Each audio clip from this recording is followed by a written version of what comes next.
ছোট লোকের মতো আমি পার্টিতে বসে খাবার খাবো? সুমনা, মেয়ে কি বললা? কেন কানে যায় নাই? যা শুনছো সেটাই বলছি। ও মা, তুমি যদি ওই পাটিতে বইয়া না খাইতে পারো, আমার ঘরে একটা চেয়ার আছে, অবশ্য পাওটা একটু ভাঙ্গা, তবে তুমি বইসা খাইতে পারবা, অসুবিধা হইব না। স্যার ডাইনা দেই।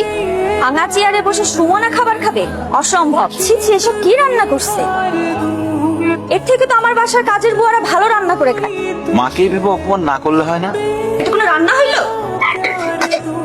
তুই খাবারটা খাবা না ঠিক আছে, সেই জন্য তুমি আমাদের রিজিকটা নষ্ট করবা? এই একটা ছোট লোকদের সমস্যা, কিছু বললে তাদের অপমান হয়ে যায়। যত সব ফালতু নাকামি। মাথাটা ঠান্ডা করো, বুঝতে পারছি তুমি এগুলি খাইতে পারবা না। তুমি কও তুমি কি খাইবা, সাইফুল হোটেল থেকে আইনা দিই।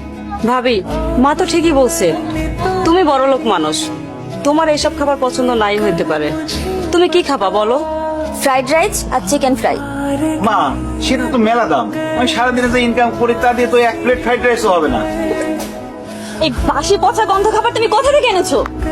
ওই যে আমাকে 3 রাস্তার মোড়ে যে দোকানটা আছে না, সুন্দর করে ওই দোকান থেকে আনছি। আমার সামনে নিজে বানাই দিছে। আমি কি ফুটপাতের খাবার খামে? তোর কাছে বড় কোনো চাইনিজ রেস্টুরেন্ট চোখে পড়ে নাই? মানে তোকে বিয়ে করছি বলে কি তুই আমার লেভেলটা ফুটপাতে নামে আনছোস?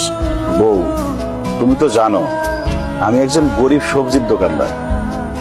সবজি বিক্রি করে যা ইনকাম করি, তা তো বড় রেস্টুরেন্ট থেকে খাবার কেনার মতো সামর্থ্য আমার নাই। হারাম জাদা, তাই বলে কি তুই আমাকে ফুটপাত থেকে খাবার এনে খাওয়াবি? ধর, তোর খাবার তুই খা। তুই এরকম কষ্ট করে আর কতদিন পার করবি? তোরে তো বউ সম্মানও দেন, আর যা মনে হইতেছে বউরে দেখে মনে হয় না বউ সংসার করবে। মনে হয় তোর তালা কিনতে চাই। এখানে বালিশের পরিবর্তে ইট কে? আমি রাখছি যাতে তোমার মাথা থেকে রক্ত বের হয়। মানে তুমি আমরা খুন করতে চাও? হ্যাঁ, করতে চাই, প্রয়োজন পড়লে তাই করব। আমার ডিভোর্স চাই। বউ, ডিভোর্স ছাড়া তুমি যা চাইবা তাই পাবা। প্রয়োজনে আমি প্রতিদিন অনেক বেশি পরিশ্রম করে তোমার জন্য চাইনিজ থেকে খাবার নিয়ে আসবো, ভালো ভালো খাবার নিয়ে আসবো।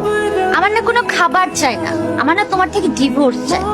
কারণ তোমার মতো সবজিওয়ালার সাথে না আমার যায় না। কি হলো, এরকম বজ্রপাত হয়ে যায় মানুষের মতো চুপচাপ বসে আছো কেন? কি বলছি কানে যায় নাই? জি, গেছে।